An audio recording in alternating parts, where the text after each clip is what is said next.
I just got to share this. It's funny. I was on my Kindle and I was looking up daily devotions. Totally forgot that I had bought in a couple, but one particular one, and it's called Streams in the Desert. Excuse me. I'm sorry. So last time I had read it, it was in March. But so I go to April 5th, and it says, I haven't read the whole thing, but I read the beginning, and it was just so crazy that I was like, I just gotta share this. So, go inside and shut the door behind you.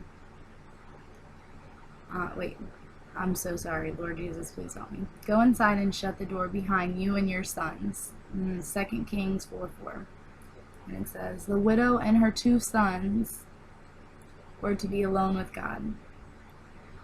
They were not dealing with the laws of nature, human government, the church, or the priesthood, nor were they even dealing with God's great prophet Elisha.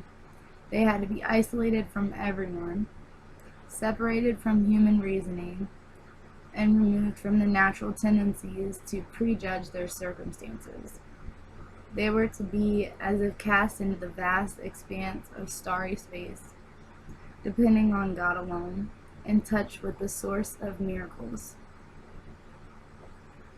This is an ingredient in God's plan of dealing with us. We are to enter a secret chamber of isolation in prayer and in faith that is very fruitful. At certain times and places, God will build a mysterious wall around us. He will take away all the supports we customarily lean upon, and will remove our ordinary ways of doing things.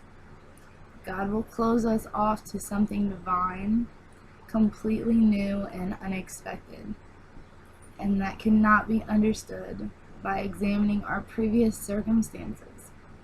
We will be in a place where we do not know what is happening, where God is cutting the cloth of our lives by a new pattern, and thus where He causes us to look to Him.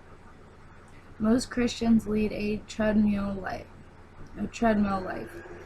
a life in which they can predict almost everything that will come their way.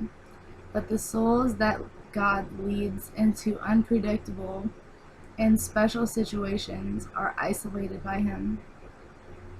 All they know is that God is holding them and that He is dealing.